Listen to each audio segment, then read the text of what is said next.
ഇത് കണ്ട, അടിപൊളി ഒരു തറവാട് വീട് വിൽപ്പനക്ക്. ഈ വീട്ടിലോട്ട് കയറി ചെല്ലുമ്പോണ്ടല്ല, വേറൊരു വൈബാണ്. കാരണം പഴയ തറവാട് എന്നൊക്കെ പറഞ്ഞാൽ ഒരു അന്തസ് തന്നെയാണത്.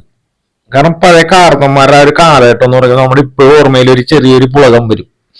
അപ്പൊ എല്ലാവരും തറവാടിന് ഒരു ലൈക്ക് അടിക്കണോട്ടാ. ലൈക്ക് അടിച്ച ശേഷം വീഡിയോ കാണാൻ ശ്രമിക്കുക. കാരണം എന്താ, പൂഞ്ഞാലൊക്കെ കെട്ടിക്കണം, പഴയ മാവും ഇതൊക്കെ ഓർമ്മയിൽ മാത്രമുള്ള സംഭവമാണ്. ഇനിയൊക്കെ നമുക്ക് ജീവിതത്തിൽ ഇത് കിട്ടത്തും കൂടി ഇല്ല. നമുക്ക് ഇതൊക്കെ വാങ്ങിച്ചിട്ട് കഴിഞ്ഞിട്ടുണ്ടെങ്കിലല്ല ആ പഴയ ഓർമ്മയിലോട്ടൊക്കെ പോകാൻ പറ്റും. എന്താ ഒരു ലുക്ക് നോക്കി. ഇപ്പൊ എന്ന് വെച്ചിട്ടുണ്ടെങ്കിൽ ഇന്റർലോക്ക് ഒക്കെ ഇട്ട് ഒത്തിരി ഇതാക്കിയെന്ന്. മറ്റേത് മണ്ണും കാര്യങ്ങളും കണ്ട, ഊഞ്ഞാല് വരെയാണ് ഇപ്പോഴും. ഊഞ്ഞാലൊക്കെ കെട്ടിക്കണ്ട, മാവും ഊഞ്ഞാല്, ഈ മാവുമ്മേലും മാങ്ങയൊക്കെ ഉണ്ടായി. അതൊക്കെ വേറൊരു വൈബാണ്. ഇപ്പൊ തന്നെ ആ ഒരു തറവാടിന്റെ ലുക്ക് ഉണ്ട്. ഇപ്പോഴും അത് അതേ കൂട്ട് തന്നെ കാശുമൂട്ടൊക്കെ നേരത്തിന്. നിങ്ങൾ ഈ വീട് പല സിനിമയിലും കണ്ടിട്ടുണ്ടാവും. കാരണം ഒരുപാട് സിനിമകളിൽ ഈ വീട് ഉണ്ടെന്നുള്ളത്.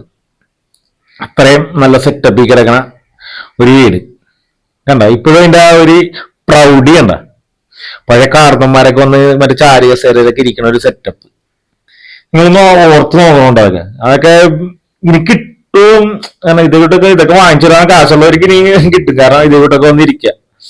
ഇത് പാലക്കാടാണ് ഇതിന്റെ ലൊക്കേഷൻ വന്നത്. ഈ നമ്പറിൽ കോൺടാക്ട് ചെയ്യുക.